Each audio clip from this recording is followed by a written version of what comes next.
What's wrong with us? Why do we believe everything except the truth?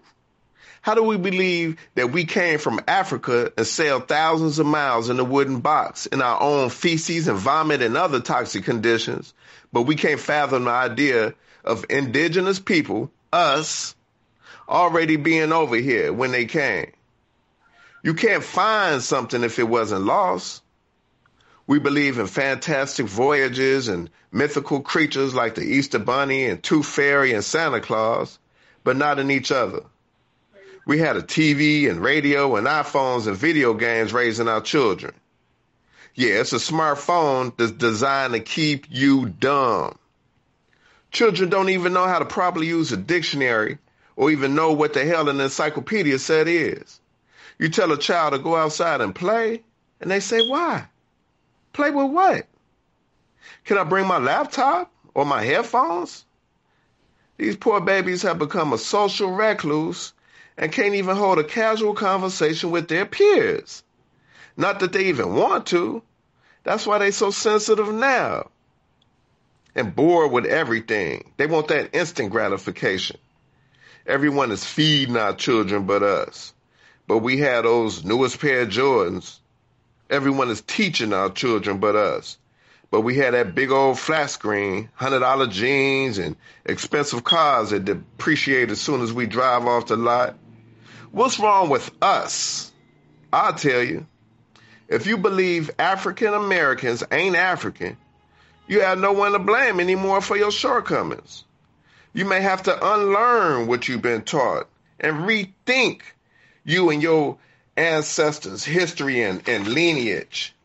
And that would mean you have to stop being lazy and get up off your hands and work towards a brighter, healthier, more prosperous future for our children. So I ain't going back to Africa because I wasn't from there in the first place.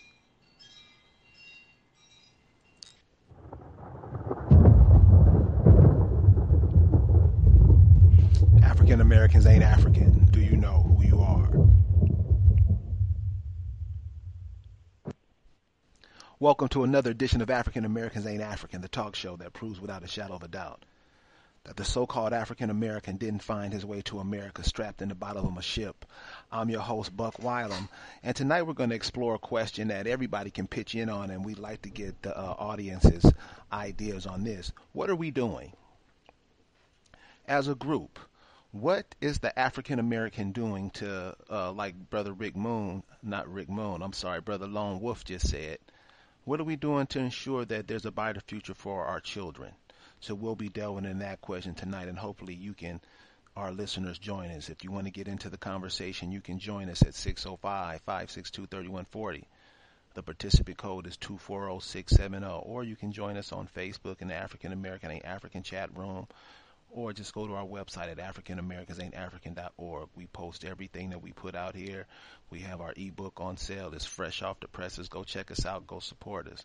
So what we're trying to do here at African American is just give a different view of looking at the world, because the view that the African American has is not in the African American's best interest. It's in the interest of others.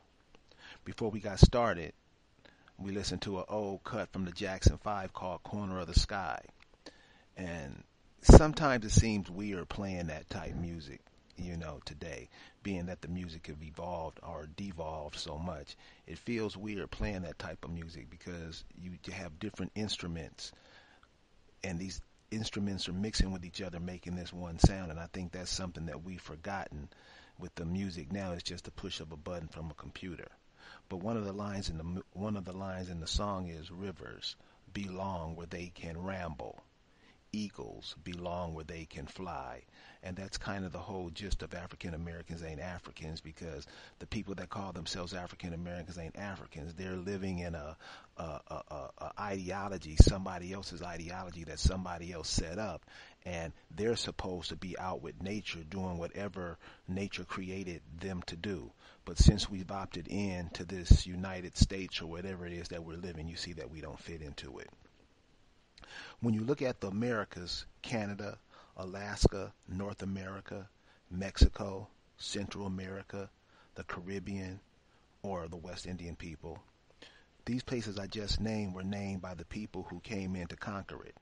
If you look at it with a different viewpoint, you'll notice that. Hey, I'm going to go downstairs and warm it up, okay? If you look at it with a different viewpoint, you'll notice that from the tip of Canada to the tip of Chile, the 2 points plug directly into the North and South Pole. This alignment helps keep the Earth in cosmic balance. It is the duty of the people of those lands to use the Earth to help create and maintain life so the species won't die out. We are to use the Earth that we inherited to help maintain life. In order to do that, we have to have fresh ideas, different ways of thinking, of looking at the world. Rick, I know, the music, you got that Bruno Mars greatest hits collection already playing. What you think about that music, that says, rivers belong where they can ramble, eagles belong where they can fly. How do you think that ties in to African Americans ain't Africans, since African Americans are living hostages in their own land? Hey, I mean, it speaks for itself, but that's what we need to do. Just as rivers need to ramble and just as eagles need to fly, we need to be the indigenous people that we are, and we need to get in tune with nature too, because when these two things are happening that they're talking about in the song, that's what it is. They're in tune with nature, the eagle and the rivers, because all of this is, and you're a part of it too, because you came from the earth also, the indigenous people. So all of this ties in. Hey, you could change the words. Hey, you could say like the mountain lion needs hills where he can run. Stuff like you could change around those words, and it's all saying the same thing. We need to get in tune with nature, just like the rivers that rumble and the eagles that fly. Nisi, do you think that what kind of stress do you think that creates on us when we're unable to do that, when we're not able to be in the mold that we were created to be? Well, my brother, what's up, Rick? The way I see it is the stifling that we allow ourselves to go through really has more to do with us than anything else. What do you mean by stifling? We're stifled by compartmentalizing ourselves in our daily lives. We put a job before all else, okay? A job that JLB, I was told 20 years ago by an older lady that I worked with. She was a licensed clinical social worker. She said, baby, JLB stands for just over broke. She said, you'll never be rich. You'll really never be happy. She said, it just stands for just over broke. So that stuck with me. And like I said, it was about 20 years ago. A lot of the stresses and things that we do them to ourselves without fully realizing that we are the equivalent of human beings on hamster wheels with things dangling in front of us that we will never get. It's an illusion. It makes us delusional. The illusion makes us, puts us into full delusion. And you just repeat the cycle, because all of it is programming. And we teach our kids these things. And so the more we stay on the hamster wheel and we don't touch ground or go out and feel anything that has a semblance of nature and real, the farther removed we are, and we put ourselves, in this vacuum. And that is stressful. The stress that we create is then passed down to our children, and I'm talking about as far down as the babies. Nisi, there was a video where this sister went down to Mississippi, and she was talking to some young men down there, and the brothers I couldn't believe what I was hearing, could you talk about that video for a minute and what your views on it? Because I just saw it. They said the video was done in 2009, but it was my first time seeing it. And is this how the indigenous people in America are living? Yeah. Look, I saw that. I saw it. That was my first time seeing it. I watched it a couple of times so that I could really marinate on what it was that I was seeing. I saw a group of young men, quite a few of them were teenagers. Nobody looked, it looked like there were about 7 or 8 of them, indigenous young men, and they were in Mississippi. And they were talking to an advocate about who was there on behalf of the poverty campaign. This was in 2009. They were crying out to this advocate, who happened to be an indigenous female woman, about the deplorable conditions where they lived, that they had no recreation, they had the equivalent of one corner store, grocery store, that really reminded you when you thought of a corner store. They didn't have, to show you how it was just written off. There were no police there, nothing in this. And they were saying how miserable they were. They didn't have enough food to eat. All of the things that you would not think are going on in the 21st century, because, again, that was in 2009. But when I watched it again, it was disheartening to watch. It was very hard to watch.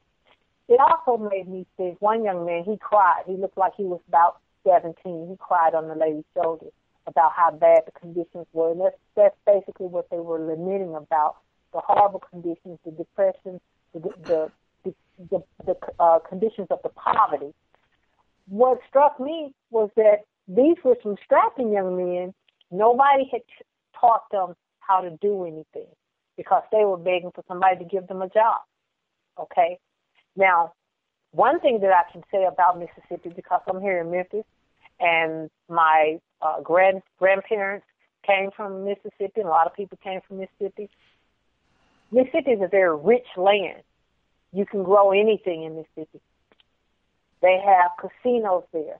There are billions of dollars that go in and out of that state every day, and for sure every weekend. They choose to allocate it wherever they want. But again, put that to the side, sit it over there to the side on the sidebar. These young men should have been taught to do things for themselves because they have the perfect venue. Since they have no oversight, they don't see that as a good thing. It is a good thing. It's a good thing that nobody is trying to subjugate them. Yes, all of these things that they feel are coming at them, but not really, because they really do have some freedom that other people don't have, and they don't realize that. But isn't that in the context? That's what I mean. So you got these indigenous males. So they're earth men, but since they're living the context of this European white superiority construct that we live in, it's kind of hard for them to maneuver in it because that construct is not set up to use their whatever it is that they do. If they took a couple of rocks and a couple of plants and a couple of fruit and spliced those together and came up with something else and started to market, those are the things that those people could do. But being that the context that they live in doesn't facilitate even those ideas, I think that's where indigenous people get off. And here's another thing I want to bring up about that. I want to go back to the song we played, Corner of the Sky. One of the things that I'm noticing about the music today is instead of a whole bunch of instruments, it's just a real flat sound. And I think we have to start understanding what is happening to us when these sounds and these new foods and these new flavors and these new smells come in. I think we have to really start asking ourselves what is being done.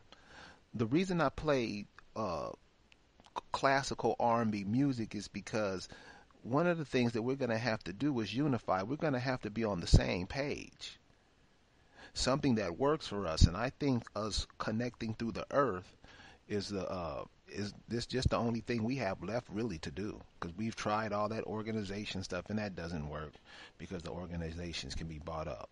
Rick, you were in an organization at one time or another, weren't you? Yes, I was. I was in a little Afrocentric organization. I was in the church.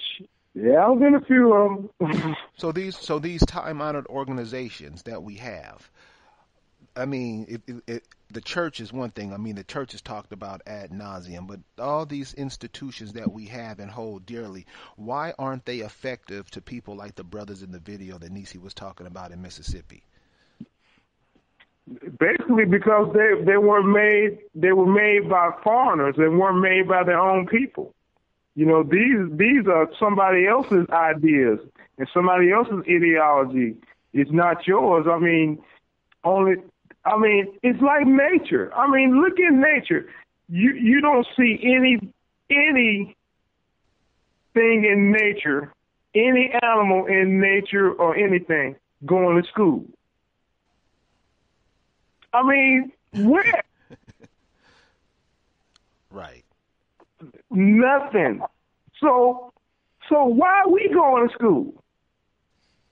And you know, and this is something else, Rick, because one of the things that I'm noticing about us, we get warnings.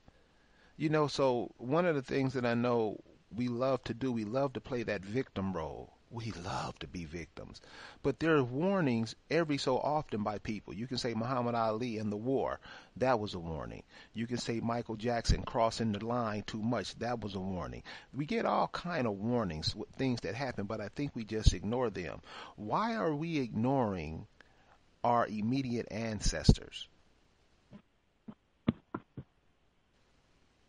Because we've just accepted other people's ideologies, and they showed us an easier way, a more funner way, or whatever, and we went for it. And we even helped out. We even helped them even more because we just gave it away to them, just for stuff. I mean, now we don't have anything to show for it. Like you said, our businesses are gone, everything. I mean, everybody else that come over here, all these foreigners, all of them got something going on, and whatever they got going on, ain't nobody but their people working. I mean, we got, I don't know how many Mexican-owned supermarkets right here in Charlotte. Now, come on, Rick. Come on, man. Come on. See, I'm down here, and all we hear about is churches and this civil rights and all these people going to get all this education. You mean all that's spliced together, and you have no African American owned grocery stores in Charlotte?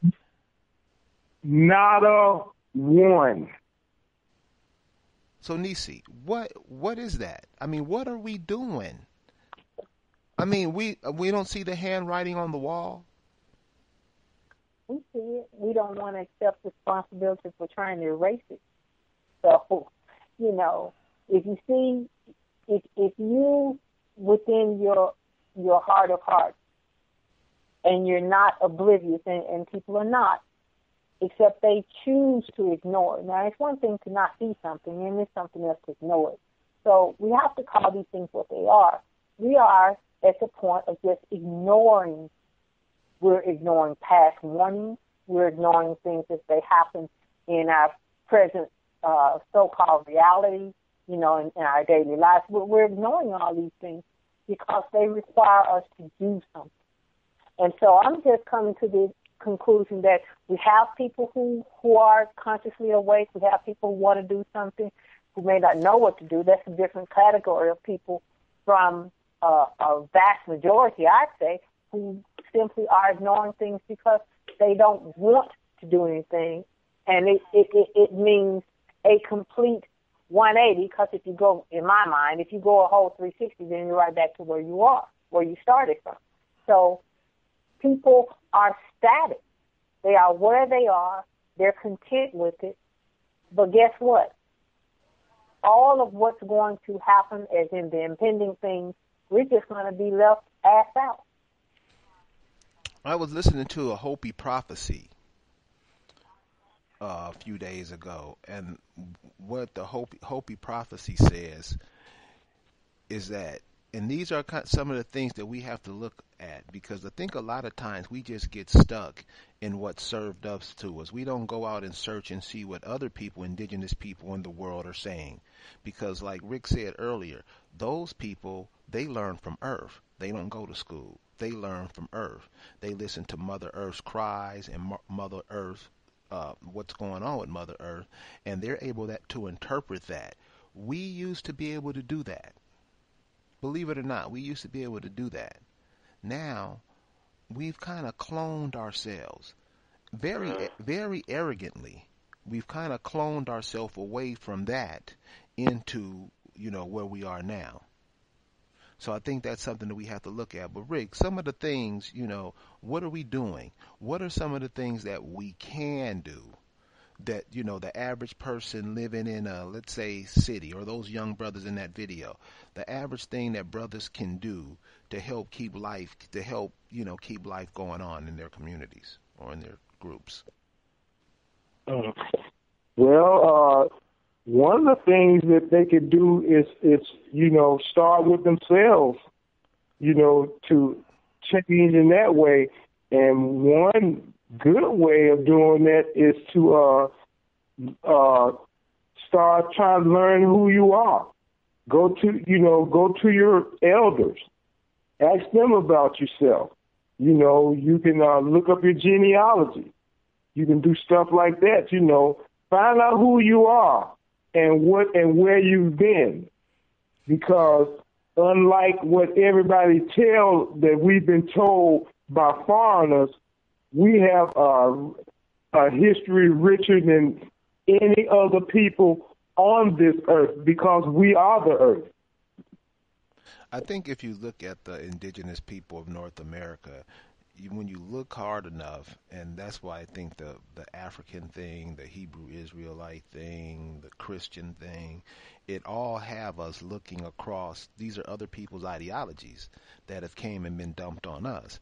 And I think if you look at what the people found when they got here, and look at the inventions that they created when they got here, that'll tell you a whole bunch about the indigenous people here in America, who are now called African Americans.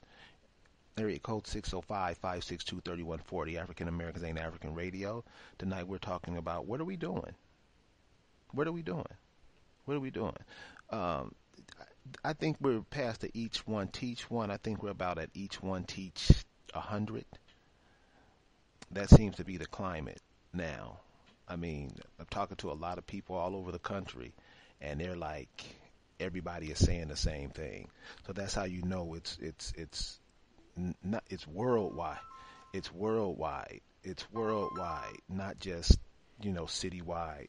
So we're going to have to start relying on each other. And one of the things that we're going to have to start doing is learning how to live together. Get rid of a lot of the junk, because that's all we do is consume. How many people can go to their house right now, pull out something that they made, or that their children made, or their mother and father made? All we're doing is consuming. All our energy is going out, and very little is staying in. Is that right, Nisi? Yes, it is. I was looking at the news earlier this week, and I had no idea that this had been ongoing. But there have been just an ascension of tens of thousands of Africans coming from I can't remember where it was, but some part of Africa. They're ascending on Italy. The people in Italy are complaining, and we got more and more people wanting to come over here. So I'm looking at that, and in my mind, these people are coming. They feel like they're coming to a better way of life. Okay, if they're coming here looking for a better life, believing that they can get a better life, running away from their home, we're already home. It doesn't get any better than this. So what are we doing? And then when we get pushed out of our home, and that may very well be the case, then what are you going to do then? People never think about that. I guess they think that, you can just grow roots here and do nothing. This is something that's real and tangible. You have to do something with this land to make it yours and become part of it. But it seems like we just sit here like bumps on a log, and then we complain about what everybody else does once they get here. And I just don't understand that. So why isn't the conscious community? Why isn't the educational? I mean, because we have a lot of. I mean, education is one of the things that's really pushed down the African American throat. Education, and all I'm finding is my educated friends are in mounds of debt, and the only thing that they do with their lives is spend lives being entertained. So what are we doing? What are we telling the kids? What do we tell the kids when they come over and they see Asian kids their age driving SUVs, Mercedes Benzes? How come we don't put our lives in a way where we don't need to buy hair? We think our hair is already cool like it is. Why are these beliefs? What are these ideologies that we hold dear to that makes us think that we ain't nothing? If I'm not nothing, you ain't nothing. What are these ideas, and how do we stop them? How do we stop them? How do we kill those ideas? We have a caller on the line, area code 347. You have something you want to add?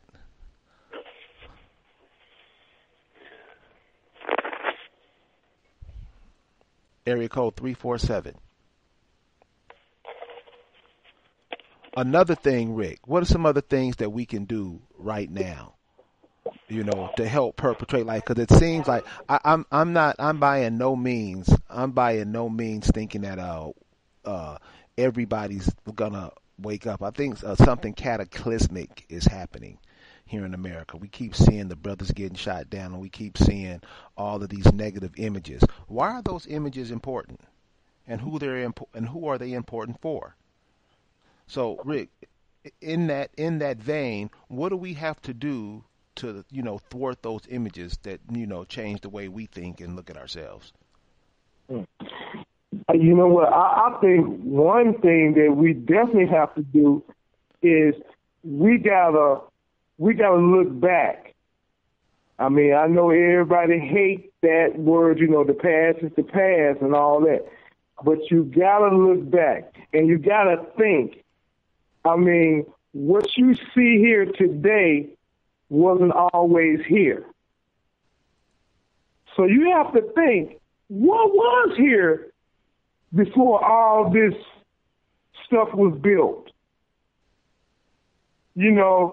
And from there, you can see, you'll start to see, that all this stuff that's being built and stuff here is ain't for you. It's not for you. You're dying from it. We're getting dehydrated from it because we've taken away the environment that we're used to and turning it over to somebody else who's destroying it. And, a couple of things that we can do is we need to start eating better. I mean, we need to start growing a garden. Please start growing a garden. And I'm telling you, you'll be a lot more happier with what you helped create, than you would going to any store and buying anything. These are things that you can do. We need to start eating better. Stop eating all this processed food. It's not for us. We're people of nature. When we were created, the food was already here. We didn't need a grocery store or anything like that. The food was there for us. And it's all been changed. We need to watch what kind of water we're drinking. Now, Rick, what about that? You were telling me about alkaline water. What is alkaline, and how does that and what does that do for us? What does the alkalinity do for us? Well, alkalinity is what keeps your body in premium health, basically. You know, you need to eat alkaline foods, drink alkaline water, and you know, it's easy the alkaline. You know, I have a machine that can do it, but you don't even need that. You can get a lemon or a lime and alkalize your water. You can get some hydrogen peroxide and do it, alkalize your water. Because what hydrogen peroxide, if you look at the chemical makeup, it's H2O2. Water is H2O. So it's hydrogen with extra oxygen. So I'm sorry, Rick. I'm sorry. So what does doing that? What does that do? What does that do for the body? If we adopted that kind of ideology or idea, could that drive down some of the diabetes and some of the other diseases we're seeing in the community at this time? Yes, it will. And what it does is it brings the pH level of your body up to where it needs to be. That's the ultimate goal of it. Because where I'm at, everybody's on sugar, honey buns and soda. I'm serious. That's breakfast. That's breakfast here. Honey buns and soda. So that's nothing but acid. The kids get nothing but acid. So that simple lemon water, man, we don't even like water. That's all it takes to alkalize it. You can use baking soda. It'll alkalize it. But what a teaspoon or of baking soda? How much baking soda? A teaspoon of baking soda will alkalize your water. Now, couldn't that be like a market that we can do, like alkaline water? Alkaline water where you don't have to buy it from, we can make up alkaline water, lemon water, lime water. Because I'm finding out when you say we're dehydrated, I'm finding out that a lot of us simply don't like water. Right. And believe me, it's not just water. We got to eat alkaline foods like vegetables and fruits. That's what we got to eat. That also helps bring your pH level up to where it needs to be. You know. But Rick, aren't we? Let's face it. With all these markets, I mean, the food in the market, it's just scary how these markets are always filled up. I mean, they're filled to the rim all the time. If there's fresh, full every day. A lot of this stuff is genetically modified. Oh yeah, and this is what I mean about us connecting back to the earth. Isn't it way past time that we did that and start producing something that's going to be nutritious for us and help keep us alive? That's very correct. And I'll say a little something about GMO. GMO has been around longer than people think it has. GMO, if you ever have used canola oil, all canola oil is GMO. They've been making canola oil for years and years. So that's how long GMO's been around. People just starting to get to know about it, lately now. But it's been around for a long time.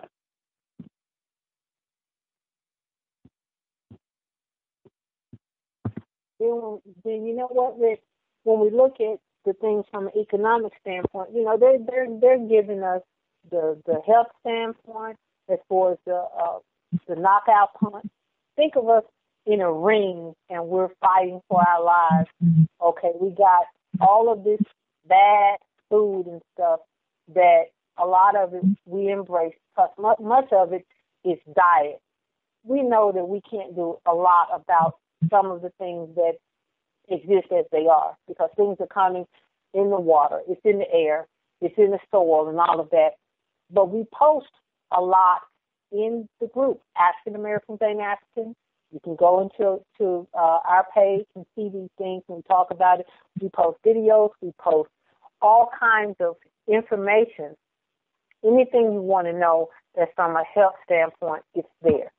Then we have the economic standpoint where, they punching us in the gut with the health.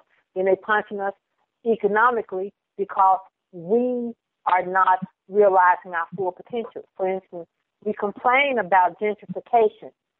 And let's just go through a quick scenario. By the time your neighborhood goes down, the old hood, okay, what you call it, that old hood, we see the hood in decline. We see that. It's not that the hood goes bad or just falls all apart or goes into complete disrepair and utter decay by snapping at the snap of your finger. It's doing that over time because systematically they're allowing it, as in our government, the ones who pay taxes for, whatever. All of these things are part of an agenda. So let's just say that and get it out of the way because it's true. But we see this happening. We don't do anything. People can't wait to move out of areas that they grew up in. We understand that you want to broaden your horizons and all of that, but it's only so many places to go. So these things are happening. The transformation of our communities is happening all over the country. Having said that, you see the area go down, down, down till it's nothing there. It's nothing left. And so the last people are like rats on a burning ship trying to get out. Then if they don't get out, they're literally thrown out because houses are bulldozed and all of that. In come the Europeans who get these lots for $1 and some sweat equity. They bulldoze and finish clearing out whatever, dwellings were left. Then up comes nice, shiny new things, and then we want to come back. Okay, when the neighborhood was in decline, what did we do? Where were we? We didn't do anything. And you may have a handful of people who are trying, but it takes more than that. And we commend those handful of grassroots advocates and community activists and stuff because they're always there, and I commend them. But it takes more than them to try to make a difference and to get anything substantive going. Because what we should do, we can learn how to make bricks. We can learn how to rebuild and repair those dwellings so that they are livable and inhabitable, so that our communities are maintained. But we end up trying to get back, and by that time we're priced out of the market because we don't own them, they're not ours, but we find value in them now because the Europeans are there. And we press rewind and repeat, and we do this over and over and over again in every single urban area in this country. You know what, I think, and I think that's why it's important to go back and look up your families. Because what you'll find when you go back until at least the mid-1800s, you'll find the places that the people lived in. They didn't live in nothing like you see now. The houses, yards, these people were living on tracts of land. These people were living on acreage of land, and that's one of the things for the females who come from families where the mothers and the grandmothers had lots of children. They have lots of children because you're going to need those people to cover the land, to work, to do whatever you're going to do with the land. If it's going to be, you're going to grow cotton. Cotton is an industry that indigenous women created here. So that's their industry. But now the way we look at cotton, we don't even look at it as a beneficial for us. We can make different kind of cottons. We can do a whole cotton industry. But being that we don't think we're part of America, we think we're African. We think we're something else. And that allows us to not even connect ourselves to the land spiritually or psychologically. Then other people come in and just bam, take it right from us, and we're holding the bag. So one of the things that I would suggest people do to get an idea of how long the way we've been ripped off is this. Go to where your great-grandfather was from, great-great-grandfather. If you go to a lot of these towns, they're not even towns anymore. They're just tracts of this land, and it's probably yours, but since we don't claim it, and since a lot of these places are in the middle of nowhere, look and see how these people live. You'll still find some people who live in the same way down there. You'll see how these people, as they start building these cities, these people started going to these cities. Now they weren't on these huge tracts of land. Now they moved to this little box called a yard. So just imagine people living on 400 or 500, 600 it wasn't no ownership. These are just how indigenous people live. And now they're taken from that and then they're put into a box called a yard. Then from that, the yard, they're put into things called an apartment. From an apartment, they're put into things called a cell. This is how you categorize people. This is how you break people down to break them from their connection with the earth. And that's what has happened to us. And along the way we think, you know how they say we can adapt. We've changed our thinking to adapt to those certain moves, and that's what's happening to us. So we're going to have to reverse that, and that's why, like Rick say, like Nisi say, we have to connect ourselves back to there's no other way. There's no other way. What they have set up for us is not even working for them. We're not in as bad a shape as some other people are. But I think the energy that we exude and the energy that we just give away could be best used for setting ourselves back up. Is that kind of how it is, Rick? Or are we not supposed to look at it like that? Or we just keep buying our way into oblivion? Hey, the oblivion I hope we buy our way into is buying some of this earth that we need to have in order for our people to survive. So, Rick, so let me say, because a lot of people that are listening, their city, they live in the city, they never know anything really about Earth. So let's say you find out you have 200 acres somewhere. What is the first thing that those people can do to pull life out of that land, or to give, have that land produce life? Because remember, the earth is our canvas. The earth Right. is our canvas. We can do whatever we want to do to it as long as it produces life. What are some of the things that we can do? Well, first of all, if you're looking for food, it's all there. That's why you're from there. All the food is there for you, so that shouldn't be a problem. All the medicine you need is there. So I was in Memphis this past weekend, and there's a brother there. He does all that. Fish ponds, in the city, fish ponds in his yard. And I'm like, dude, you there? Yeah, we eat the fish. So, building fish ponds. I mean, they have aqua ponds all over the place. They're growing, what's that, farm raised fish? Now, how come we're not doing that? How come we're not doing that? How come we haven't got a sector of our young men and said, you're going to be fishermen. You're going to build the ponds that the fish are going to be in, and you're going to raise them organically. Why aren't we doing that? Why aren't the universities teaching that? Why does our tax dollars don't go to help develop programs like that? Nisi, you have sons. I mean, and I'm sure you have some of your sons' parents that you guys talk. What are some of the things that the parents talk about that they see the kids could be doing other than what they're doing in school now? A lot of the parents are still stuck themselves.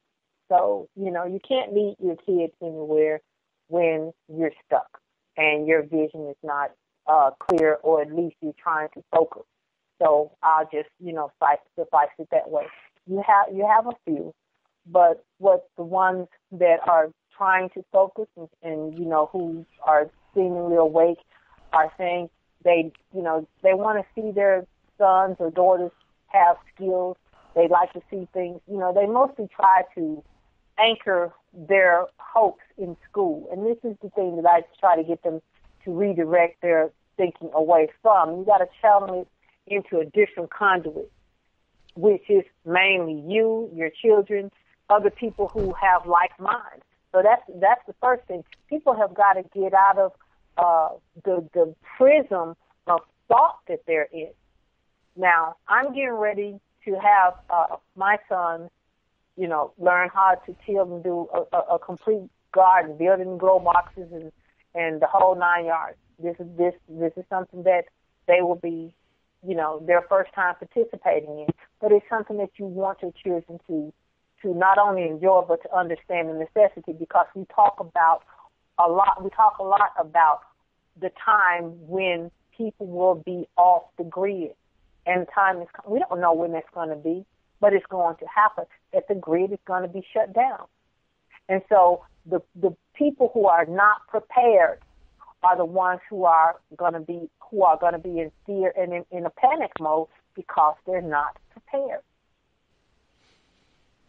African Americans Ain't African Radio. We're on the Black Talk Network. Go over to Black Talk Network. Scotty Reed has a program over there. If you want to open up a radio program or put out some information, go over to Black Talk Radio, and Brother Scotty Reed will help you. You can contact here at 605-562-3140. We'll love to hear your ideas, and we have an idea on the phone right now, area code 302. How you doing tonight, sister? Hello, family. I am doing delicious. How are you guys marinating? Wonderful. And ladies, Sister Nisi. Yeah. Hey, how are you? How are you? Good to have you. I'm doing, same here. It's good to be here. I just want to share with you all, of course, wonderful show as always. But I'm just hoping also that maybe we could, or you guys and the community or whatever can come up with some ideas of how we can, first of all, everything you all have expressed, kudos, 2 thumbs up and a big toe to that. But with the babies, I'm just thinking about the babies, our babies, our youth and whatnot. I'm just trying to think of would like to share maybe some quick things that maybe we can share with the youth, or maybe some of the adults who have youth that we're dealing with, or even children. You know what I mean? And to do that for free, because I must say, not all children, and I got to say myself also, are not really into digging all in the dirt, even though I know I need to, and my grandparents did that, but I'm just saying, perhaps maybe there are some of us who definitely that is our gift, that is our nature. Get all up in all up in that dirt and get the vegetables and stuff for us, But it's good for everybody to get their own stuff. But what about our babies right now? Let's say if we have a child who we meet on the street who we don't know or whatnot. We don't have any control over what their parents are feeding them, or maybe their parents feel Kool-Aid is just like water. I don't know.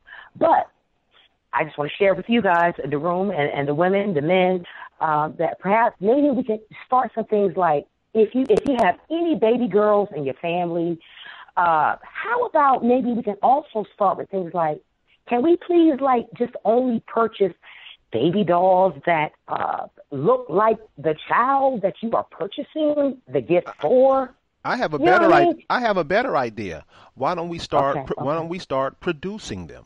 Why don't we start getting? Listen. Why don't we? Well, let me just make this point, because this is one of the things where I think we constantly think we need something better added into our lives to make us better, and I think we should just reverse that thinking, and whatever we create is good enough that we can trade with the rest of the world. And I'm just thinking there's all kind of things that we can do, but nature supplies the resources that we need to get those. So if we're in the city ordering something from somebody from Missouri, they're on your land taking your resources and making the things that you need to have your business going. You're going to have to charge me more, because we don't have the resources. So that's why my contention is find out who your people are and go check out and see if your land is still there, because a lot of times it is. Of course, you got some people who done sold it, but at least check those avenues out, because you never know. Oh, trust and believe. Just me personally, I already know, and I'm already on it. That's why I'm on African Americans Ain't No Freaking Africans. Trust and believe that, okay? And what you said about creating our own stuff, you're absolutely right. I totally support that, because I do that myself. But I guess just for me, I just try to around the naysayers, where some of our people who are like, well, I can't do that. I just try to go to the most basic of the basic of the basic. Well, if you can't create your own baby doll or whatever, which you can, because You'll be surprised. Our people, once in a time, we created baby dolls out of, like, the back in the day, the Coca-Cola bottles. You know, and then you got, like, the little wire thing. You know what I mean? So I'm talking about things that are simple, like, you know, things that everyday use, like toothbrushes. I'm talking about like hangers, stuff. You know, when you in places like Los Angeles and New York and these big cities, one of the things that you'll see a lot of foreigners they're selling, they're hawking real quick are these balloons that blow up to be seahorses or snakes. They're creating they're creating things where they can make some economy. And I'm saying that we don't see. I mean, food stuffs. I mean, there are things that we can do as groups and blocks of people if we just stop breaking ourselves down into and that's what I mean. We're fractioning off of each other. We're breaking. It seems like we're just breaking off each other because we're trying to be this, and a person is trying to be that with just blue shoes on. Right. So I hear you, but I just want to share with you on the same page. I absolutely hear you, but I just want to throw out that there are also our people just like you. Just like Rick, just like Niecy, just like all the other people you bring on your program, bruh. Just what you're doing right now tonight. Right now, there are people like you that are actually making movement. So I just want to share with you in the room that, you know, even though of course, we're not going to get a lot of coverage, media coverage, and I'm not even looking for that crap. Because if real talk, if you like on the media like that, then I'm questioning you, kind of. But anyway, I'm just saying we're making these moves. It's just my opinion is, you know, the masses never did a daggone thing. It's always been a fraction, you know, of the people, which still, you know, every shut eye ain't sleep. So what you're doing is happening now. I share with people now. I know some sisters who like they can burn mad food. Okay, so I started sharing with them. Yo, you know what I mean? Start like doing everything in Philly. You know what I mean? You have people here every Friday, every Saturday. You know, at this particular corner, such and such is going to be selling fish dinners. Blah blah blah blah blah blah blah. You got to start somewhere. Well, love. Thank you for your calls. We really appreciate you, and we just love when you call in. So thank you very, very much. I dig y'all. All right. Yeah. So that's what I'm saying. There's people who are in different places doing something, but like with fish, I want to take the aqua thing. We can't grow. Let's say everybody, all the brothers in Tennessee, let's say they grow catfish. All the brothers in North Carolina, let's say they grow grouper. All the brothers in Florida, they may grow, I don't know, tuna, whatever comes in the Gulf down there. They're the fisher, and we trade with one another. We can't organize ourselves to do that. Simple things like that. We can't do it. Area code 605-562-3140. We're almost at the top of the hour. We're almost out of time.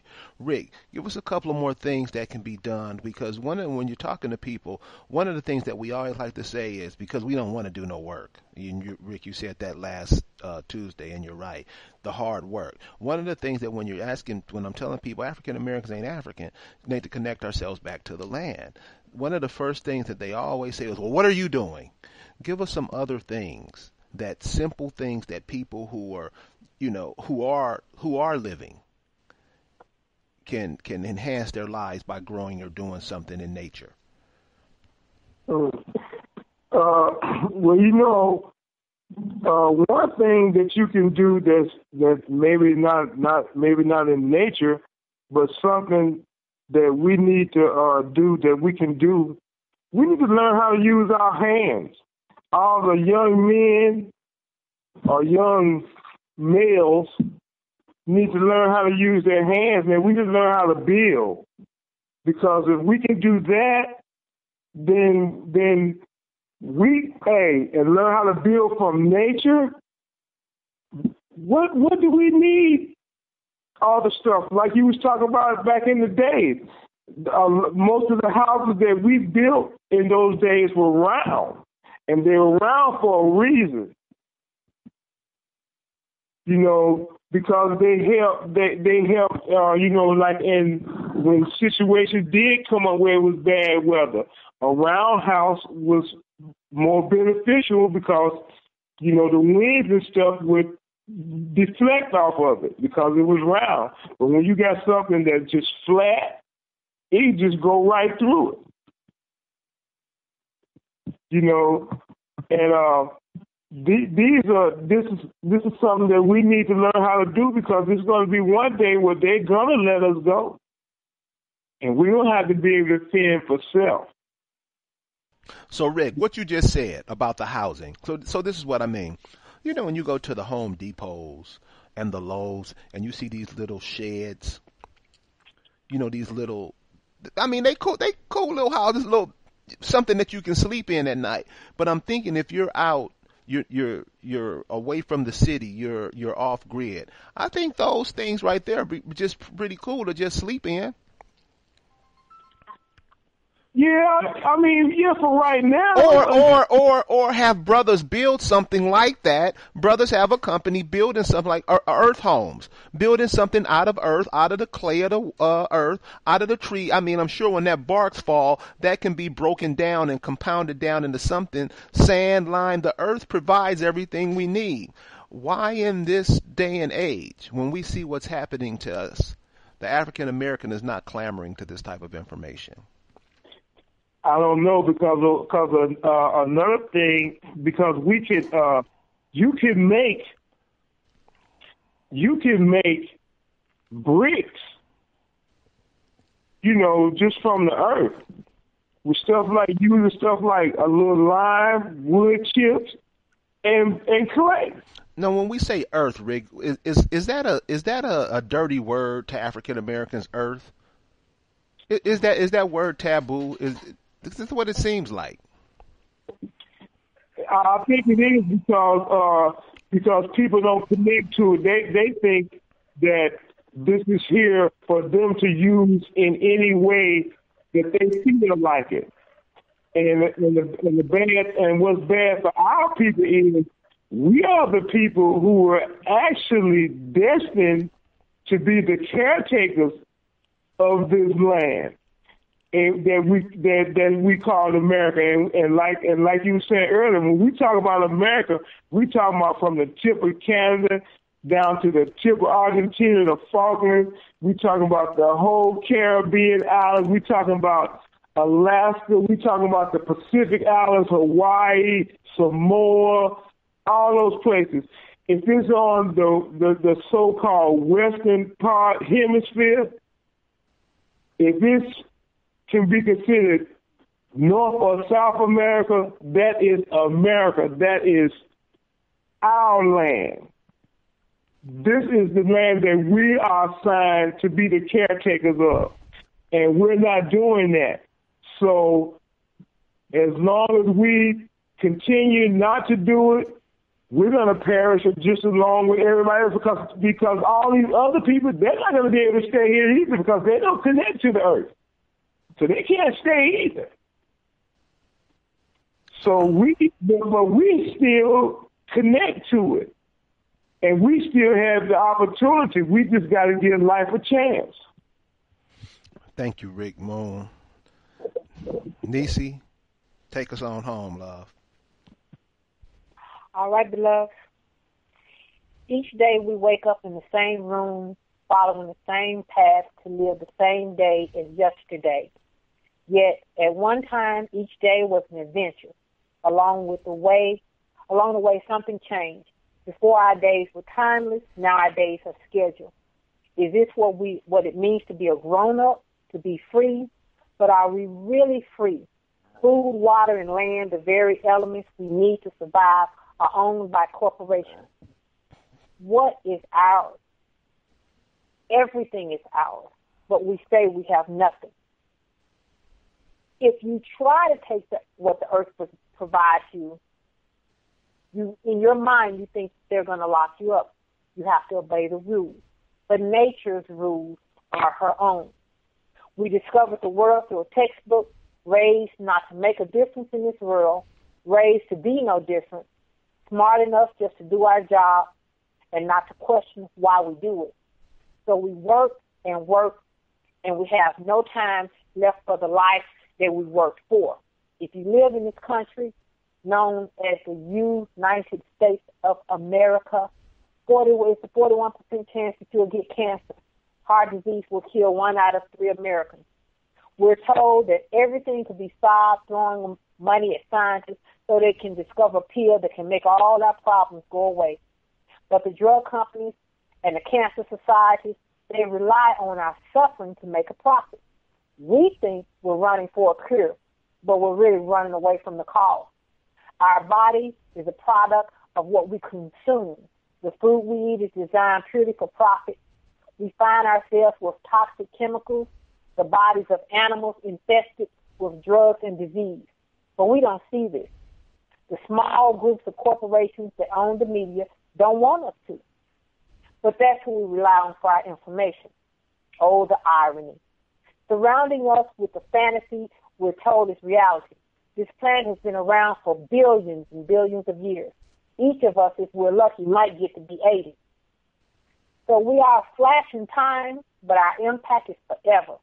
We can either continue to serve this system of destruction until no memory of our existence remains, or we can wake up, realize we're not evolving upwards, but rather falling down. The present is all we have. It is manifest. Everything else is beyond our grasp. We are all the faces of all of those who came before us. Now it is our turn. Life is not a script. It is already written. We are the authors. We get to write our own story. So what is stopping us from doing what we need to do? Nothing except confused thoughts and ourselves. It's not too late, and we can change it. And with that, good night, our beloved family. The purpose of African Americans Ain't African is to show that the African Americans are the indigenous people to this part of the planet, North America. We got to connect ourselves to it because this is what created us. When we start to drone and clone ourselves into have robots, have iPhone, TV, whatever this is that they're creating to divert our attention and to make us weak, it looks like it's working. Are we going to let this happen to us? Are we going to let what happened to the ancient Egyptians happen to us? And we couldn't do that now, could we? Until next week, have a good weekend.